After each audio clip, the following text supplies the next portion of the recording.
पढ़ेंगे रोमियो की पुस्तक, उसका 12वां अध्याय और उसका 1 से पढ़ना चालू करें। इसलिए हे भाइयों, मैं तुमसे परमेश्वर की दया स्मरण दिलाकर विनती करता हूँ कि अपने शरीरों को जीवित और पवित्र और परमेश्वर को भावता हुआ बलिदान करके चढ़ाओ। यही तुम्हारी आत्मिक सेवा है। इस संसार के सदृश न बनो, परंतु तुम्हारे मन के नए हो जाने से तुम्हारा चाल चलन भी बदलता जाए। क्या लिखा हुआ है? तुम्हारे किसके नए हो जाने से? मन के नए हो जाने से क्या बदलता जाए? चाल चलन बदलता जाए। यानी कि चाल चलन का बदलाव किस पर डिपेंड करता है? मन के नए हो जाने पे। अगर मन नया नहीं होगा तो इसका मतलब जीवन भी बदलेगा नहीं, जीवन भी नहीं बदलेगा। प्यारे मित्रों, हमारी जिंदगियों में असली चेंज, असली बदलाव तब आता है जब दिल परिवर्तित होता है, मन परिवर्तित होता है। और मैं आपको बताना चाहता हूं कि आज अधिकतर मसीह लोग पता है कहां पर फेल हुए हैं? वो सब कुछ करने को तैयार हैं पर मन को नया करने को तैयार नहीं। पता है मसीह लोगों ने भी मसीहत को कैसे ले रखा है? क्योंकि हम ऐसे बैकग्राउंड से हैं। कैसे बैकग्राउंड से हैं? जहां पर गुरुओं वाली सोच है हमारी कि गुरु कृपा होगी, गुरु कुछ करेगा। हेलो। और हमें क्या लगता है कि यीशु को हमने ग्रहण कर लिया, यीशु को स्वीकार कर लिया, अब काम हमारे कुछ काम बन गए, कुछ हो गए, कुछ चमत्कार हो गए, अब जिंदगी ऐसे ही चलेगी, जो चाहिए वो गुरु हमें तुरंत क्या कर देगा? दे देगा। और बहुत सारे लोग जो है ना क्रिश्चियनिटी को, मसीहत को ऐसा ही लेके चल रहे हैं। बट मैं आपको बताना चाहता हूं कि मैं जब आपको प्रचार कर रहा हूं तो मेरा प्लान है ना छोटा नहीं है, मेरा प्लान लंबा है। और मैं ये चाहता हूं कि आप प्रभु में लंबे जाएं, जीवन के अंत तक बढ़े। आपकी यात्रा छोटी ना हो, आप साल 2 साल चमकने वाले ना हो, आप थोड़े दिन दिखकर गायब हो जाने वाले ना हो। आप वो लोग हो जो जीवन के अंत तक अपनी दौड़ को पूरा कर सके। तो इसलिए मेरा पूरा फोकस कहां पर है? मेरा पूरा फोकस इस बात पर है कि आप आ रहे हो ये काफी नहीं है, बट आपको इतना मजबूत बना देना कि आप अपनी दौड़ को जीवन के अंत तक पूरा कर सको। कब तक पूरा कर सको? जीवन के अंत तक पूरा कर सको। और उसके लिए जो मैं आज आपको सिखाने जा रहा हूं वो बहुत ज्यादा जरूरी है। तो इसलिए बहुत ज्यादा जरूरी है कि आपकी नींव जो है ना वो प्रभु के वचन पे बनी हुई हो। किस पे बनी हुई हो?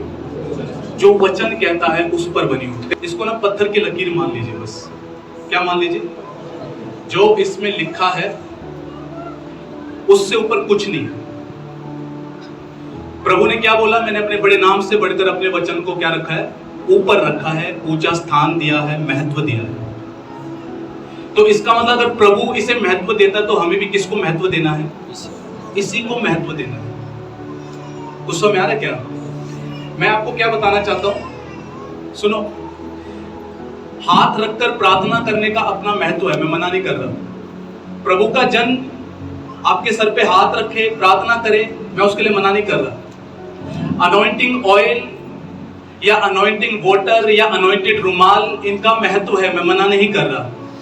पर मैं आपको एक बात बताना चाहता हूं, आपकी जिंदगी, अगर आप अपनी जिंदगी की नींव किसी पे बना लेंगे, मतलब कि कोई दुख परेशानी आई, तेल लगा लिया, कोई दुख परेशानी आई, रुमाल लगा लिया, कोई दुख परेशानी आई, पास्टर के पास फोन घुमा दिया। प्यारे मित्रों, ऐसा करके कभी कभी आपके समाधान तो हो जाएंगे, बट मैं आपको एक बात बताना चाहता हूं, आप जिंदगी भर बच्चे रह जाएंगे। क्या रह जाएंगे? बच्चे। आप कहेंगे पास्टर जी 34 साल के हो गए हैं, 40 के हो गए, बच्चे कैसे हो जाएंगे? आत्मिक बच्चे रह जाएंगे। कैसे बच्चे? आत्मिक बच्चे।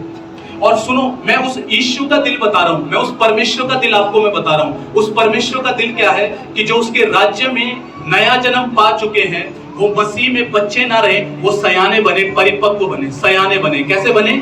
सयाने। ये प्रभु का दिल है आपके लिए कि आप लाइफ टाइम बच्चे ना बने रहे, आप सयाने बने। आज का वचन खासतौर पे उन लोगों के लिए बहुत ज्यादा जरूरी है जो इस कलीसिया से नए नए जुड़े हैं। पिछले साल जब पास्टर सामर्थ आए थे तो मैं उनसे बैठ के बात कर रहा था और मैंने उनको एक बात बताई। मैंने कहा आपको पता है, जब लोगों के जीवनों में कोई दुख परेशानी आती है ना, तो लोग अक्सर में से सवाल करते हैं, पास्टर इस प्रॉब्लम के लिए मैं कौन सा वचन बोलूं, इस वचन के लिए मैं, इस प्रॉब्लम के लिए मैं कौन सा वचन बोलूं, कौन सा वचन इस प्रॉब्लम का समाधान है। तो मैं उन्हें वचन निकाल के देता हूं। मेरे लिए वो बताना आम बात थी, बट आपको पता है पास्टर सामर्थ बहुत हैरानी से देख रहे थे और उन्होंने पता है क्या बोला कि पास्टर अगर आपके लोग ऐसे हो चुके हैं तो ये छोटी बात नहीं है, ये बहुत बड़ी बात है। इसका मतलब वो सयानेपन में बढ़ रहे हैं। और उन्होंने पता मुझे क्या बताया, उन्होंने बताया कि हमारे लोगों को ना मेरी जरूरत है ना अपोस्तल अंकित की जरूरत है। बोले हमारे लोगों को समझ में आ गया है प्रॉब्लम का समाधान वचन के अंदर है। तो बोले हमारे पास फोन। मैं आपको ये क्यों बताना चाहता हूँ, मैं आपको उस सत्र पे लाना चाहता हूँ कि जहां पर समस्या का समाधान आप खुद करना सीख जाए। सुनो, आप बोलेंगे आप प्रार्थना नहीं करेंगे हमारे लिए, आपके लिए डेली प्रार्थना, हम प्रार्थना करते हैं आपके लिए, मैं मना नहीं कर रहा, बट मैं क्या बात कर रहा हूं, आप सोचो 3 बजे आपको सर दर्द हो गया, 3 बजे रात के 3 बजे आपको सर दर्द हो गया, आपके पास, आप रात को 3 बजे मान के चलो आपने मेरे पास फोन भी कर दिया, मेरा फोन बंद गया, साइलेंट गया, मैं नहीं उठा पाया, मैं गहरी नींद में हूं, नहीं उठा पाया। 3 बजे क्या करेंगे आप? पर जिसकी नींव वचन पे है ना, उसको ये पता है भैया ये वचन, ये वचन है, ये दवाई है, मैं थोड़ी देर ये बोलूंगा, मैं घोषणा करूंगा और ये दर्द अभी छोड़ के चला जाएगा। कुछ समझ आ रहा है क्या? हाँ, जिसको वचन, जिसने नींव वचन पे बना ली, उसको पता है मेरे को इस समस्या का समाधान कैसे करना है। आपको समझ पा रहे क्या मेरी बात है ना? तो आपको अपनी नींव किस पे बनानी? बोलो वचन पे बनानी। बोले वचन पे बनानी। ठीक है, मुझे आपकी जिंदगी सचमुच में बदली भी चाहिए। मैं सचमुच में बदलाव चाहता हूँ, सचमुच में बदलाव चाहता हूँ। सुनो, बहुत अच्छा लगता है जब यहाँ पे लोग डांस करते हैं, कूदते हैं, नाचते हैं, वचन को सुनते हैं, अच्छा लगता है। बट मेरे को ज्यादा खुशी पता कब होती है? जब मैं ये देखता हूँ इस व्यक्ति का जीवन बदल रहा है, चेंज हो रहा है, ये पहले जैसा नहीं, इसकी लाइफ में बदलाव आ रहा है, इसका जिंदगी बदल रही है, ये सयाना होता जा रहा है, ये परिपक्व होता जा रहा है। हालेलुया। आप सोचो, मैं इंसान हूं, मेरे को इतनी खुशी होती है, तो उस परमेश्वर को कितनी खुशी होती होगी कि मेरा बच्चा बड़ा होता है। तो प्रभु क्या चाहता है? भैया सयाने बनना है। और सयाने कौन है? जो अपनी नींव को वचन पे बना रहे हैं। किस पे बना रहे हैं? वचन पे बना रहे हैं। सुनो सुनो सुनो, मैं जब प्रभु में आया, उस टाइम पे मैं बहुत भूखा था, उस टाइम पे ज्यादा भूखा था। तो भूखा व्यक्ति क्या करता है? भूखे व्यक्ति को बस ये रहता है कुछ खाने को मिल जाए, कुछ क्या मिल जाए? खाने को मिल जाए। और खाने के लिए किसके पीछे पड़ा रहता है? जो खाना देगा, यानी कि चरवाहे के पीछे। तो मैं जब भी किसी भी प्रभु के बंदे से मिलता था, मैं घंटों घंटों खा जाता था, चूस जाता था, क्योंकि भूख ज्यादा थी। अपना सॉल्यूशन लोगों में ढूंढने की बजाय वचन में ढूंढ। और आज कलीसिया की कमी पता क्या है? वो वचन को ही नहीं ढूंढते, वचन को ही नहीं पकड़ते, वचन को खोलते भी नहीं। आज कलीसिया, सुनो ग्लोरी क्लाउड, आज कलीसिया वचन को नेग्लेक्ट कर रही है, बहुत ज्यादा इग्नोर कर रही है। कलीसिया वचन की इंपॉर्टेंस को समझ नहीं रही है। आज बहुत कम लोग हैं जो वचन के साथ समय बिताने वाले हैं, वचन को पढ़ने वाले हैं। कितने लोग हैं जिनकी बाइबल धूल जम चुकी है और वो वचन नहीं पढ़ते। एक प्रभु के जन से ये पूछा गया, पास्टर जी प्रार्थना बहुत जरूरी है, वचन बहुत जरूरी है। उन प्रभु के जन ने उल्टा सवाल पूछा, सांस लेना जरूरी है या सांस छोड़ना जरूरी है? कुछ समझ आ रहा क्या?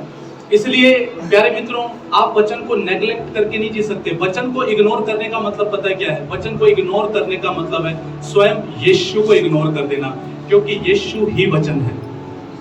आप अगर ये बोले पास्टर हमें यीशु को सुनना है, तो मैं आपको बताना चाहता हूं, जब आप ये बाइबल खोलते हैं ना, हर शब्द यीशु का वचन है। आप जब इसके शब्दों को पढ़ रहे हैं, आप यीशु को पढ़ रहे हैं, आप यीशु से मिल रहे हैं जो है। हालेलुया।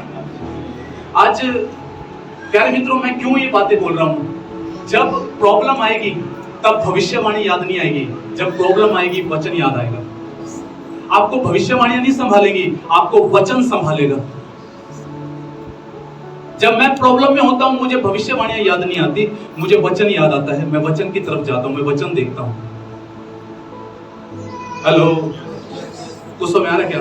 आज वचन को पढ़ने का तरीका कैसा है? एक फॉर्मेलिटी की तरह है। फॉर्मेलिटी मतलब अच्छा मेरे को ड्यूटी पूरी करनी है, आधा घंटा पढ़ना है, मेरे को आधा घंटा पढ़ना, खोल लिया, 10 बार घड़ी देखी फिर पढ़ रहे हैं, 10 बार घड़ी देखी फिर पढ़ रहे हैं। ये तरीका नहीं है। आप एक रीति रिवाज को फॉलो करने में लगे हुए हैं। आज वचन को पढ़ने का तरीका कैसा है? यार पढ़ना है, मेरे लिए जरूरी है, पढ़ना है भैया, पास्टर ने बोला पढ़ना है इसलिए पढ़ना पड़ेगा। जैसे ब्रेकफास्ट करते हैं ना, कोई जॉब पे लेट हो रहा है, जॉब पे लेट हो रहा है तो क्या करता है? ब्रेकफास्ट कैसे खाता है? 4 टुकड़ों में रोटी तोड़ी और खा गया, ढंग से चबाया भी नहीं।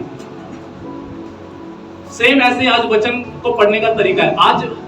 आज लोगों की जो बाइबल है ना, वो पता कहां से ज्यादा मैली मिलती है? बीच से मैली होती है, आगे से नहीं, पीछे से नहीं, बीच से मैली है। क्योंकि बीच में क्या है? बीच में भजन संहिता 23 है, बीच में क्या है? भजन संहिता 91 है। पढ़ना अच्छी बात है, बट आप सुनो मैं क्या कहना चाहता हूं। क्या फॉर्मेलिटी तो नहीं बना रहे? क्या रीति रिवाज में तो नहीं जा रहे? हेलो, हम ईसाई धर्म के पीछे नहीं हैं, हम यीशु के पीछे हैं।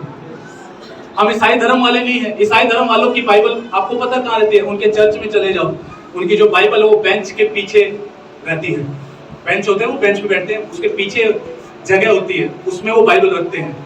उनकी बाइबल कब खुलती है? वो संडे को ही खुलती है। हेलो, और उसमें से सबसे अधिक क्या बोला जाता है?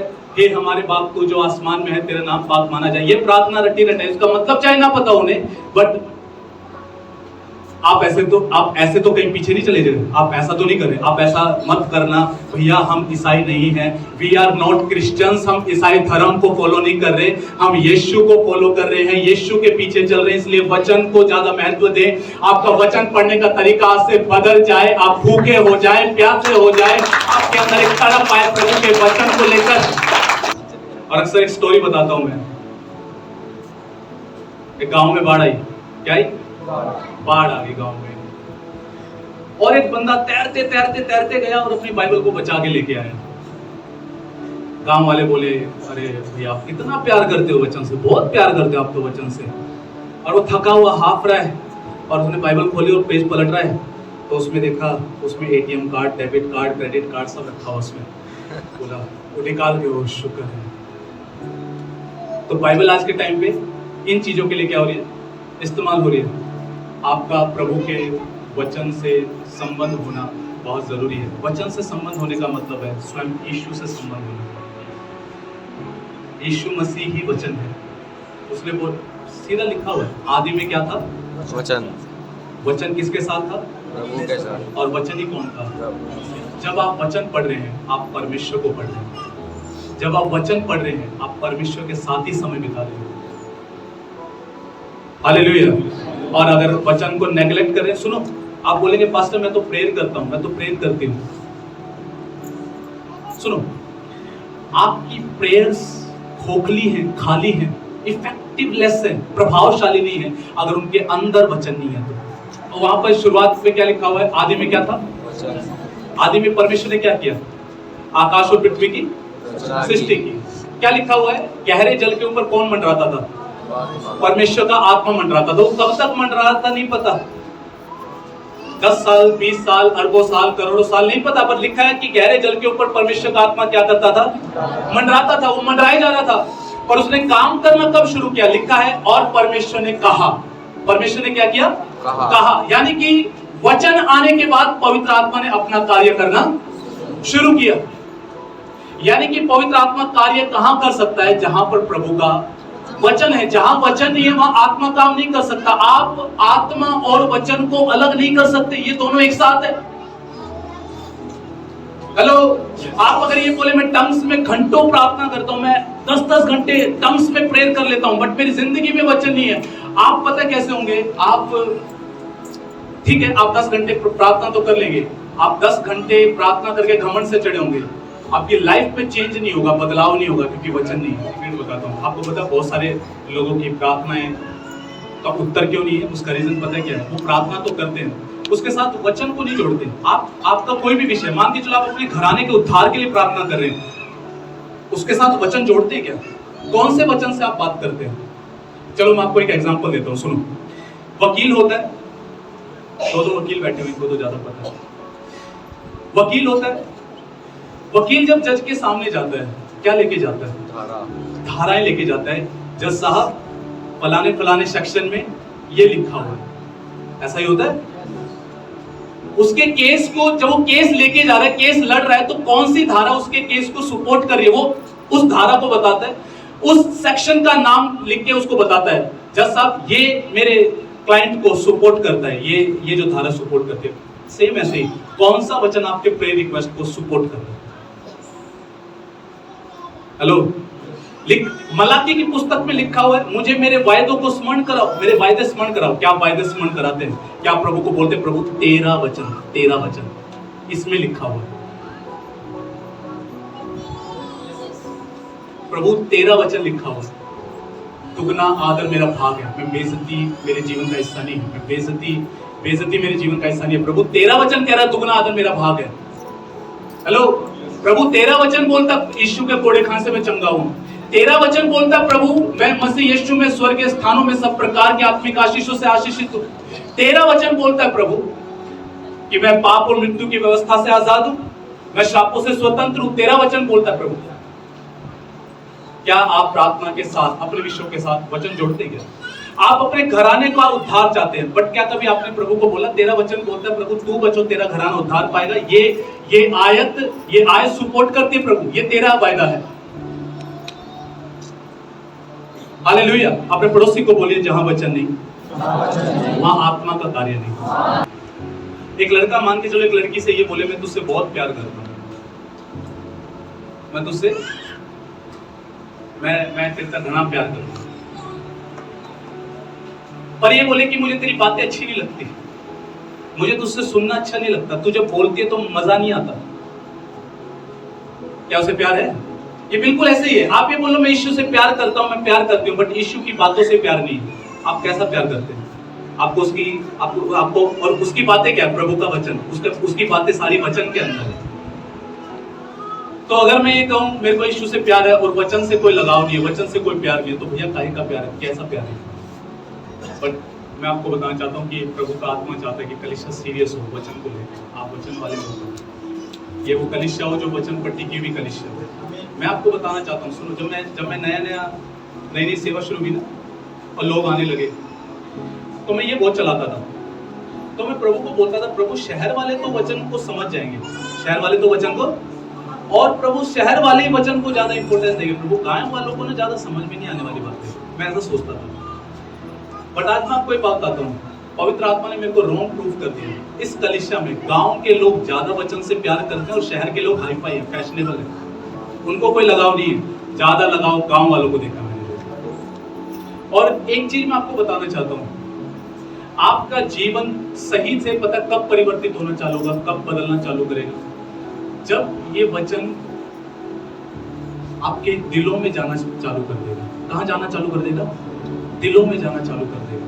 मैंने असली बदलाव को पता कब देखा? मैंने असली बदलाव को जीवन में आते तब देखा जब मेरा सारा फोकस यहाँ पे हो गया। कहाँ पे हो गया? कहाँ पर? यानी कि दिल पर। कहाँ पर हो गया? दिल पर। हाँ, रियल चेंज, असली बदलाव आपकी जिंदगियों में तब शुरू होता है जब आपका सारा फोकस कहाँ पर आ गया? दिल पर आ गया। मैंने अक्सर बताया है कि मैंने 2012 14 फरवरी से मैंने डिसाइड किया। मैंने क्या डिसाइड किया कि प्रभु मेरे को तेरे पे विश्वास करते हुए 1.5 साल हो गए, बट आज तक मैं वैसा नहीं जिया जैसा मेरे को जीना चाहिए था। और मैंने प्रभु के आगे कमिटमेंट किया। मैंने कहा प्रभु अब से मैं ना सीरियस वाला बढ़ूंगा। कैसा बढ़ूंगा? सीरियस वाला। क्योंकि मेरी कुछ स्थितियां ऐसी थी कि मेरे पास कोई ऑप्शन नहीं था। मेरे पास एक ही ऑप्शन था, आगे ही बढ़ना ऑप्शन है। पता स्थिति कैसी थी? स्थिति ऐसी थी कि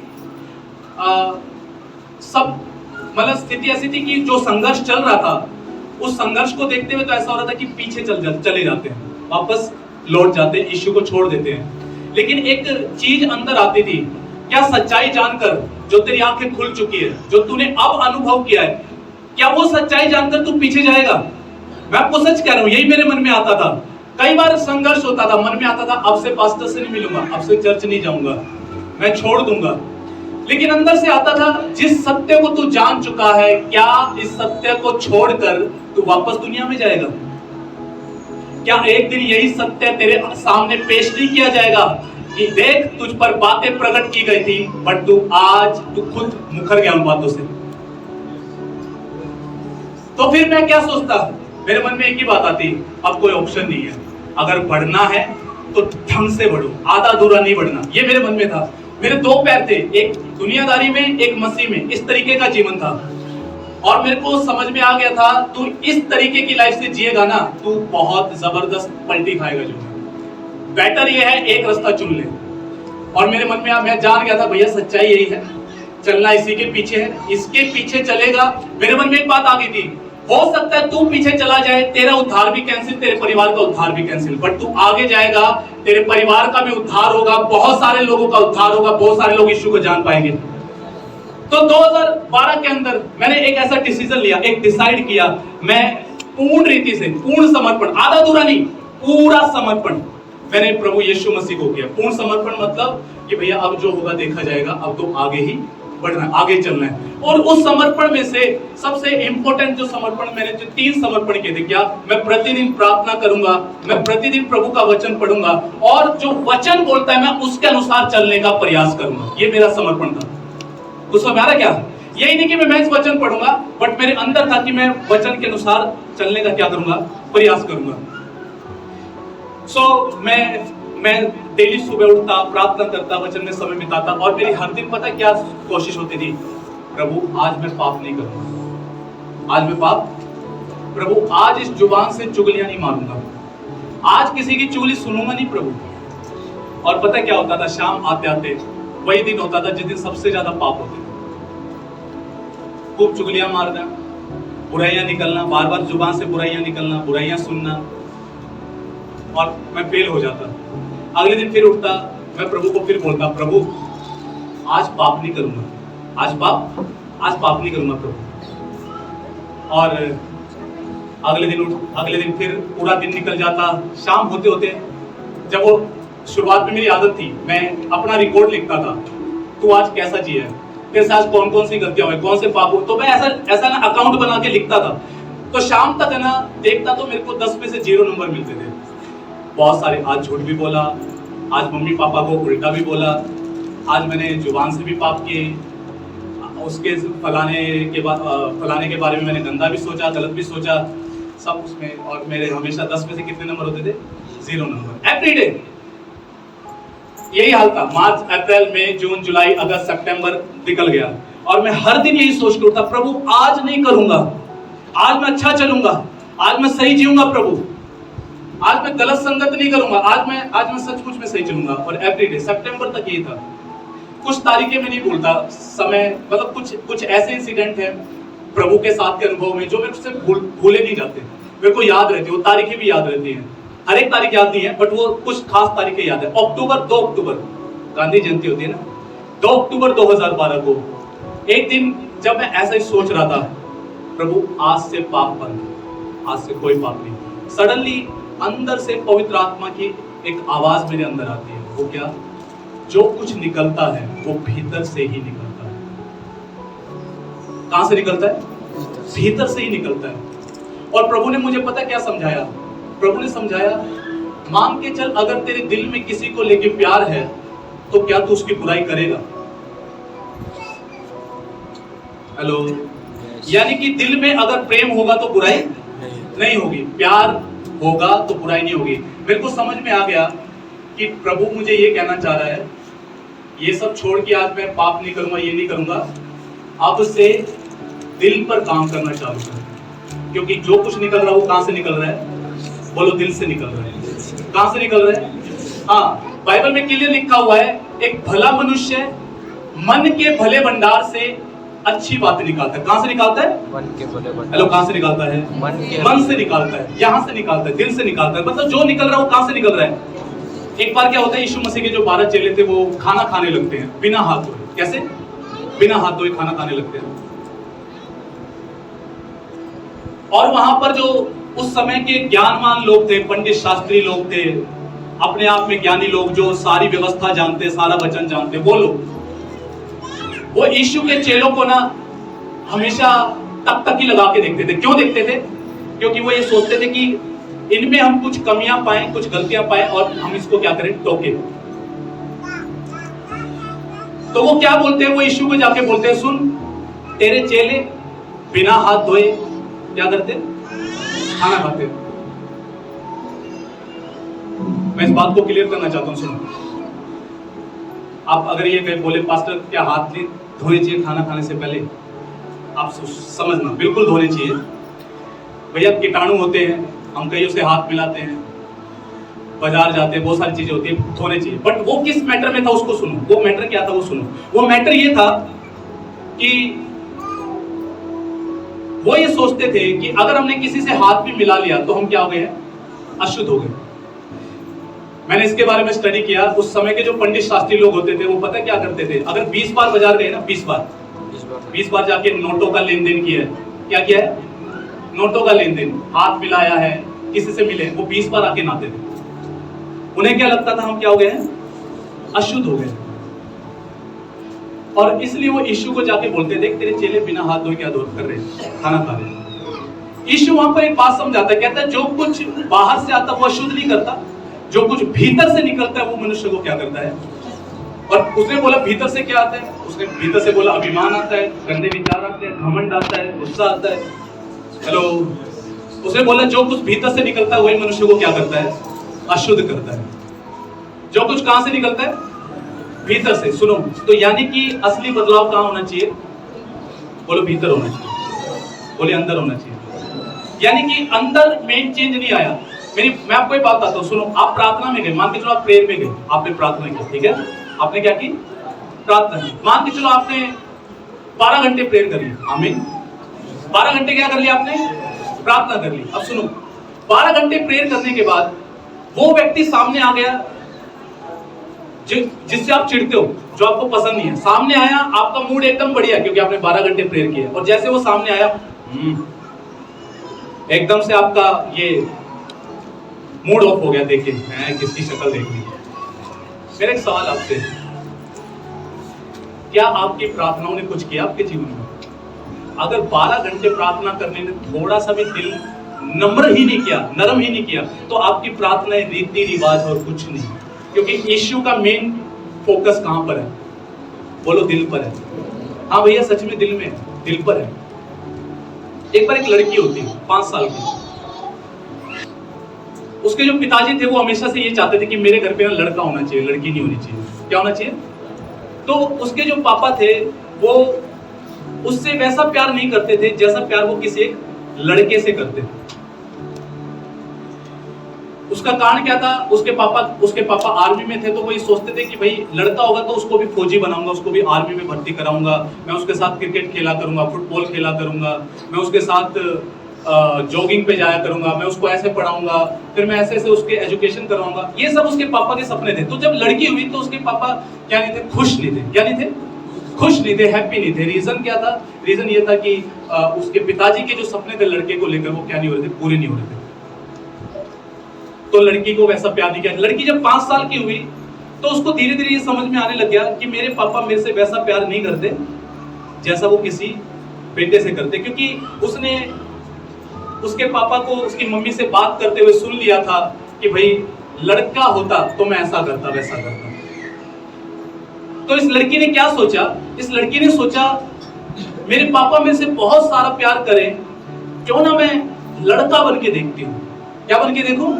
लड़का। तो वो लड़का कैसे बनी? उसने लड़कों जैसे कपड़े पहनने चालू कर दिए, लड़कों जैसे कपड़े पहनने चालू कर दिए, लड़कों जैसे खेल खेलने चालू कर दिए, गुड़िया वगैरह सब छोड़ दी, गुड़िया से नहीं खेलना। वो खेल खेलने जो कौन खेलते हैं? लड़के खेलते हैं। चलो कंचा खेल लेते हैं, चलो पतंग उड़ा लेते हैं, चलो क्रिकेट खेल लेते हैं। लड़कों के जैसा टोपी पहनना, लड़कों के जैसा बात करना, लड़कियों के साथ ज्यादा दोस्ती ना रखना, लड़कों के साथ ज्यादा दोस्ती रखना। रीजन, कारण कि भैया मेरे पापा ज्यादा प्यार करेंगे अगर मैं क्या बनूं, लड़का जैसा बनूं। तो इसका नतीजा क्या हुआ, उसके पापा पे कोई फर्क नहीं पड़ा। जब उसके पापा ने देखा कि मेरी बेटी लड़के जैसा बनने का प्रयास करे, तो उसके पापा पे कोई भी फर्क नहीं पड़ा। वो और ज्यादा उदास हो जाती, परेशान हो जाती, ये सोचकर मेरे पापा मुझसे प्यार नहीं करते, मैं तो लड़का बनने का भी प्रयास कर रही हूँ। और जब वो बड़ी होने लगी तो उसने सोचा मैं भी आर्मी में भर्ती होंगी, मैं भी फौजी बनूंगी, क्योंकि मेरे पापा चाहते थे कि बेटा होगा तो क्या बनाएंगे, फौजी बनाएंगे, तो क्यों ना मैं भी फौजी बनने वाली सोच को रखूं। तो वो वैसे ही खेल खेलती उसने सोचा मैं आर्मी में भर्ती होने के लिए टेस्ट की तैयारी करूंगी, फिजिकल की तैयारी करूंगी, मैं आर्मी में भर्ती हो जाऊंगी। आप समझ पा रहे क्या? अब उसकी उम्र जो है 18-19 साल की होगी। आर्मी में तो भर्ती नहीं हुई, जैसे उसने टीनेज क्रॉस की, 20-22 साल की उम्र क्रॉस की, शायद 24 या 25 साल की उम्र में अब उसका विवाह हो गया। क्या हो गया? उसका विवाह हो गया। उसका विवाह हो गया।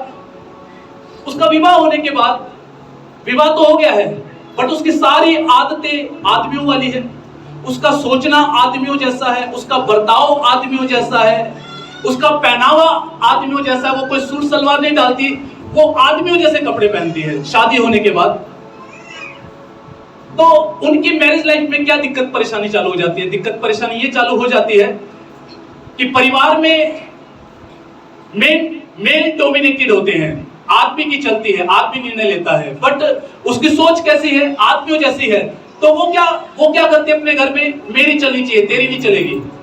और ऐसा करके क्या हुआ, अगर उसका हस्बैंड थोड़ा सा भी उससे ऊंचे में बोल गया, वो तो रख देती वहां पे, क्योंकि उसकी आदमियों वाली सोच है सारी की सारी। हेलो, कुछ समझ आ रहा है क्या? सारी की सारी कैसी सोच है? आदमियों वाली है आपस में। और ऐसा हो गया कि बात घर तक चली गई, क्योंकि आपस में बनती नहीं है, क्योंकि उसकी आदमियों वाली सोच है। वो बिल्कुल व्यवहार करती थी आदमियों के जैसा। उसको, उसके हस्बैंड को औरतों वाली बात उसमें कोई नजर नहीं आती थी। वही सोचती थी इसलिए कि ना तो शौक इसके औरतों वाले हैं, ना इसका पहनावा औरतों वाला है, ये तो सारे का सारा आदमियों जैसा है। तो क्या होता है, वो उसके पेरेंट्स के पास जाते हैं। उसके पेरेंट्स, भाई जो भी पेरेंट्स के पास जाते, उसके पेरेंट्स जो समझा सकते थे वो समझाया, और उनकी आपस की बात नहीं सुलझी। 4-5 साल कैसे न कैसे धक्का लिए। 5 साल के बाद जो है आदमी डिसाइड करता है कि भैया मैं तलाक लूंगा, मैं तलाक ले लूंगा, मेरी इसके साथ नहीं पटेगी, मेरी नहीं चलेगी इसके साथ। अब वो जो औरत थी वो तलाक नहीं चाहती थी, वो तलाक नहीं चाहती थी। वो चाहती थी हमारी शादी बने, लेकिन उसका तो माइंडसेट कैसा हो गया, आदमियों जैसा। क्योंकि 5 साल से उसने वैसा ही विचार किया, वैसा ही सोचा, वैसा ही किया, तो आदमियों जैसी सोच आज। और वो औरत जो है सिस्टर जॉयस मेरे के पास आती है काउंसलिंग के लिए। बोलते सिस्टर, अपना पूरा हिस्ट्री बताती है, इतिहास बताती है। मेरे पापा ने कभी प्यार नहीं किया, उनका प्यार पाने के लिए हमेशा मैंने सोचा कि मैं लड़का बन के देखती हूँ, क्योंकि मेरे पापा लड़के से ज्यादा प्यार करते हैं, तो क्यों ना मैं लड़का बन के देख लूं। और सिस्टर जॉयस मेरे को समझ में आ गया कि इसकी जो विचारधारा है ये तो 5 साल से चालू हो गई थी, अब इसका मन पूरा वैसा हो गया है। आज जो भी इसकी जिंदगी में नजर आ रहा है, इसकी शादी में नजर आ रहा है, वो सब इसके मन की वजह से, इसके दिल की वजह से नजर आ रहा है। तो क्या होता है, सिस्टर जॉयस मेरे एक बात बोलती है, बहन तेरी जिंदगी बदल सकती है अगर तेरा मन बदल जाए तो। अगर तेरा मन बदल जाएगा, तेरी जिंदगी बदल जाएगी। सिस्टर जॉयस मेयर ने उनको अलग अलग वचन दिए और बोला, इन वचनों को डेली सोचा कर और बोला कर, प्रतिदिन ऐसा ही करना तुझे, अनुशासन के तहत। देख तेरी जिंदगी कैसे बदलती है। 6 महीने 7 महीने हो गए उस अनुशासन को फॉलो करते हुए। प्रभु का धन्यवाद हो, उस वचन ने उस बहन के माइंडसेट को बदलना चालू कर दिया, बदलाव चालू कर दिया, बदलाव आना चालू हो गया। हालेलुया। और उस वचन से, वचन कौन है? यीशु मसीह है। जब वो वचन को मनन करती, उस वचन में से वो बाप का प्यार बहता अंदर, जो प्यार उसे 25 साल में अपने बाप से मिला नहीं, वो प्यार यीशु से उसे मिलने लग गया कि मेरा बाप एक और है जो मुझसे सच में प्यार करता है, जो इस बात पर निर्भर नहीं है मैं लड़का हूं या लड़की हूं, जो इस बात पर डिपेंड नहीं है मेरा कलर क्या है, मेरी कास्ट क्या है, निशर्त प्यार है। वो जैसे उसने वचन को मनन चालू किया, उसके अंदर वो यीशु का प्यार आने लग गया और उस प्यार ने उस बहन को बदलना चालू कर दिया। उसका नतीजा क्या हुआ? उसका नतीजा ये हुआ, अब वो अपने पति से प्यार करने लगी क्योंकि उसके अंदर से प्यार आ रहा है। अब वो ये नहीं कि मेरी चलेगी, अब वो सीखने लगी मैं अपने पति के अधीन होंगी। हेलो, आप जाग रहे हैं? कितने लोगों को बात समझ में आ रही है? कितने लोग समझ पा रहे हैं? तो भैया यानी कि असली चेंज, असली बदलाव कहां से चालू हुआ? जब भीतर से चालू, है ना? कहां से चालू हुआ? आप सोचो, अगर सिस्टर जो इसमें बोली बहन तो ना लड़कियों के कपड़े पहना कर लड़कियों की तरह व्यवहार, अरे कैसे करेगी? उसके तो अंदर भैया अंदर दिक्कत है। मेन तो आपको समझ पा रहे मैं क्या समझाना चाह रहा हूं? कुछ पल्ले पड़ी ये बात। एक और कहानी मैं आपको बताता हूं, सेम इसी संदर्भ में है, सुनो। एक लड़की थी और जब वो बड़ी होने लगी तो वह ऐसी संगत में थी, ऐसी टीवी में ऐसे सीरियल्स ऐसे फिल्में देखती थी और फिल्मों में अक्सर क्या दिखाते हैं कि मेरे सपनों का राजकुमार किस पे आएगा? टिल्लू पर, घोड़े पर। किस पे आएगा? घोड़े पर आएगा, काले कपड़ों में, सफेद घोड़े पे, ऐसा ही दिखता है। तो वो जो लड़की थी वो ऐसा बचपन से ऐसा माइंडसेट बनाने लगी, मेरा सपनों का राजकुमार घोड़े पे आएगा, सपनों का राजकुमार आएगा। कौन आएगा? सपनों का राजकुमार। अब बड़ी होगी तो उसकी शादी होगी, जब शादी होगी तो सपनों का राजकुमार नहीं है। वो सपनों का राजकुमार कैसा है? बहुत सिंपल है, सिंपल से कपड़े पहनता है, जब वो बाल सेट करता है तो बिल्कुल चंपक लाल बन जाता है, चिपचिपे बाल है उसके, मतलब तेल इतना लगाता है कि बाल सारे क्या हो जाते हैं? चिपक जाते हैं, मूंछ लगता है, बहुत सिंपल है। कैसा है? अरे कैसा है? बहुत सिंपल है, बहुत ज्यादा सिंपल है। हवाई चप्पल डालेगा और बैग लेके वो ऑफिस में जाएगा। होता क्या है, अब ये जो लड़की है इसकी कल्पना में तो कुछ और था, सपनों का राजकुमार, लेकिन सपनों का राजकुमार वैसा नहीं है। सपनों का राजकुमार तो वैसा है ही नहीं। ये लड़की उस अपने पति को जिसके साथ विवाह हो गया उससे वैसा प्यार नहीं कर पा रही जैसा प्यार इसको अपने पति से करना चाहिए था। क्यों? क्योंकि इसकी दृष्टि में क्या था? एक हैंडसम लड़का होगा, एक स्टाइलिश लड़का होगा, हेलो, घोड़े पे आएगा, वो दिखेगा ऐसा, उसका कलर वैसा होगा, उसके बाल वैसे होंगे। समझ आ रहा है क्या? लेकिन उल्टा हो गया, अब वो उससे वैसा प्रेम नहीं कर पा रही, प्यार नहीं कर पा रही। और 6-7 महीने के बाद उसके अंदर यह आ जाता है कि काश मेरी इस व्यक्ति से शादी ना हुई होती। व्यक्ति में कोई ऐप नहीं है, व्यक्ति बढ़िया है, बट व्यक्ति बड़ा सिंपल है, सपनों का राजकुमार जैसा नहीं। अब क्या हुआ? अब उनके बीच में अनबन होनी चालू हो गई। आदमी को पता लग रहा है मेरी औरत मेरे को क्या नहीं दे रही है? अटेंशन नहीं दे रही है, मेरे को ध्यान नहीं दे रही है, मेरे को सराहती नहीं है, मेरी तारीफ नहीं करती है, पड़ोसी की ज्यादा तारीफ करती है, मेरी कम करती है। हेलो, कुछ समझ आ रहा है क्या? कितने बात समझ आ रही है? तो ऐसा होता है और उनके बीच में अनबन चालू। बट वो लड़की वो प्रभु को जानने लगी, उसको कहीं से यीशु मसीह के बारे में पता लगा, उसको पता लगा कि भैया तलाक प्रभु की मर्जी नहीं होती, तलाक प्रभु नहीं चाहता।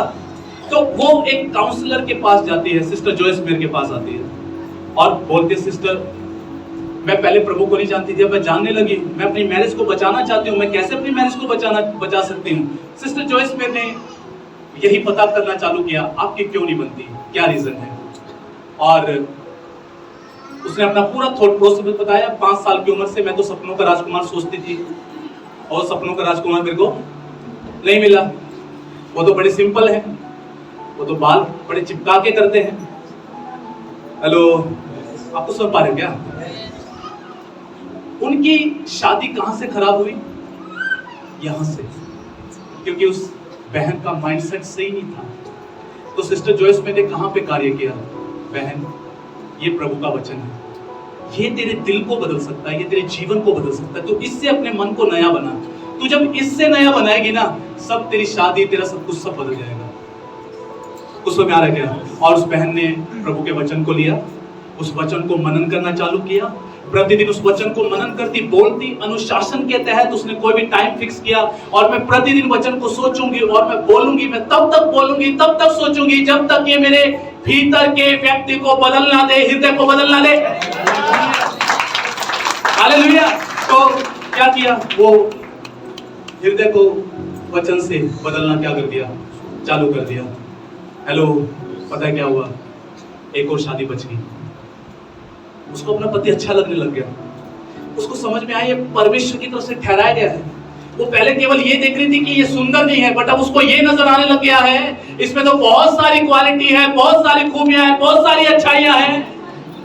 वो जहां पर कुड़कुड़ करती थी कि ये वैसा नहीं है, ऐसा नहीं है, अब वो धन्यवाद देने लगी। प्रभु धन्यवाद, तूने अच्छा पति दिया जो सचमुच में तेरे दिल के अनुसार है, तेरी आज्ञाओं पे चलता है, तुझसे प्रेम करने वाला है। आपको बताना चाहता हूँ, हम पता है बहुत चीजें बदलने में लगे हुए हैं, ये बदल जाए, वो बदल जाए, फलाना बदल जाए, बट हम बहुत कम फोकस्ड हैं कि मेरा दिल बदले, मैं बदलूं। जब हम यीशु मसीह में आते हैं तो पता है दिक्कत है सबके साथ दिक्कत, मेरे साथ भी। पता है क्या, जहान बदल देंगे। क्या कर देंगे, क्या कर देंगे, जहान बदल देंगे भैया, दुनिया बदल देंगे। खुद को बदले ना बदले, पर दुनिया बदल देंगे। मैं आपको बताना चाहता हूं, आप खुद में बदलाव लेकर आइए, अपने दिल पे काम कीजिए, प्रभु इस्तेमाल करेगा आपको दूसरों को बदलने के लिए। पहले उससे प्यार करना सीखो जिससे प्यार कर नहीं पा रहे हो।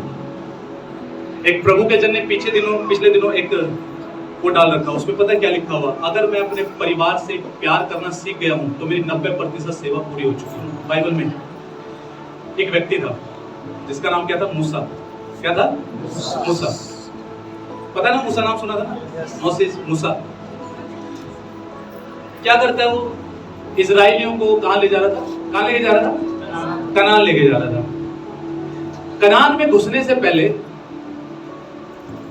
वो अपने भेदियों को बोलता है कि भैया पहले ना भेद लेके आओ उस देश का, कैसा है, क्या लेके आओ, भेद लेके आओ। 10 जनों को चुनता, 10 जने जाते हैं और वो भेद लेने जाते हैं। और परमेश्वर ने पहले बोला था वो देश बहुत आशीषित है, दूध और मधु की धाराएं बहती हैं, बहुत बढ़िया देश है, वहां पर ऐसे पेड़ पौधे हैं, वहां पर ऐसे वृक्ष हैं, वहां पर ये है, वहां पे ये है, बहुत कुछ। और जब वो जाते हैं ना तो उनको वो देश कैसा मिलता है, वैसा ही मिलता है। कैसा मिलता है, जैसा प्रभु ने बोला था। तो रियल बदलाव कब आता है, बोलो दिल से, बोलो दिल से। ठीक है, अब सुनो मेरी बात को। इसलिए सबसे ज्यादा केंद्र हमारा क्या होना चाहिए, बोलो दिल पे होना चाहिए। दिल पे होना चाहिए। किसके दिल पे, पड़ोसी के, अपने दिल पे। लेकिन मैं आज आपको एक बात आता हूं, अपने कलीसिया में एक दो नहीं, कई सारे महारथी हैं, बढ़िया बढ़िया। और कैसे महारथी है, आज का वचन है ना वो तेरे लिए था। आज का वचन तेरे लिए, अपन भैया अपने लिए कुछ होता ही नहीं कभी, सब तेरे लिए। और एक दो की स्टोरी नहीं है, ये बहुतों की स्टोरी है। आप आएंगे खुशी से बताएंगे, पास्टर जी आज का सरमन, आज का जो प्रचार था ना वो उस पे था। भैया सब पे है, मेरे पे भी है, तो सब आ रहा क्या, और मेरे पे तो ज्यादा है। बाइबल क्लियर बोलती है उपदेशक ज्यादा दोषी ठहरेंगे। कुछ समझ आ रहा है क्या, हाँ। तो कहाँ कैमरा कहाँ घुमाना है, बोले कैमरा अपने दिल पे घुमाना है। पड़ोसी से, रिश्तेदार से, भाई बहन से, सबसे हटा के कैमरा यहाँ घुमाना है। और सबसे अधिक क्या प्रार्थना करनी है, आपकी प्रार्थना है सबसे अधिक क्या हो, प्रभु मेरे दिल को बदलो, मुझ में शुद्ध मन उत्पन्न कर, मुझ में खरा मन उत्पन्न कर, साफ मन उत्पन्न कर। हे प्रभु, जहां पर मेरा दिल सीधा नहीं है वहां पर सीधा कर दो।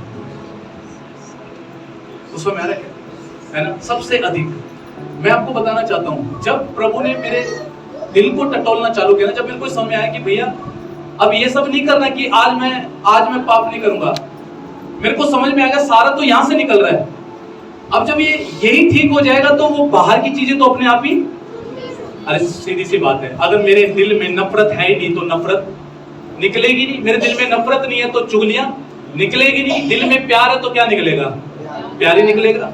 तो यानी कि मेन फोकस कहां है, दिल पे। आपको पता है बहुत सारे लोग एक्सरसाइज करना चालू तो करते बट लंबे टाइम तक कर नहीं पाते उसे। साल जब शुरू होता है तो क्या होता है, जिम वाले सबसे ज्यादा अमीर हो जाते हैं। जिम वाले सबसे ज्यादा अमीर क्यों हो जाते हैं? क्योंकि साल की शुरुआत में बहुत से लोगों ने डिसीजन लिया होता है, इस साल 2025 क्या करेंगे, एक्सरसाइज करेंगे। इस साल तो मैं वेट लूज कर ही लूंगा, इस साल तो मैं बढ़िया बॉडी बना ही लूंगा, यही होता है। लेकिन जनवरी के 15 दिन बीतते हैं और 16वें दिन से छुट्टी होना स्टार्ट। कोई बात नहीं, कल कर लेंगे, एक दिन तो छुट्टी मार लेते हैं। जनवरी निकल गया, फरवरी आ गया। अब फरवरी में पूरा साल बुक कर लिया, सारे साल की फीस दे दी, बट फरवरी में क्या सिस्टम है, 2 दिन गए। मार्च का क्या सिस्टम है, 1 दिन गए। अप्रैल से लेकर दिसंबर तक का क्या सिस्टम है, कभी नहीं गए, छुट्टी पे छुट्टी। आपको पता है क्यों? रीजन पता है क्या, किस लिए हमारा रूटीन नहीं बन पाता? क्योंकि हमारा दिल वैसा ट्रेंड नहीं है। वैसा दिल क्या नहीं है? अब सुनो, मैं इसका एक उदाहरण बताता हूँ। आपने उस मोटिवेशनल स्पीकर का नाम सुना है, संदीप महेश्वरी? सुना है क्या? सुना है?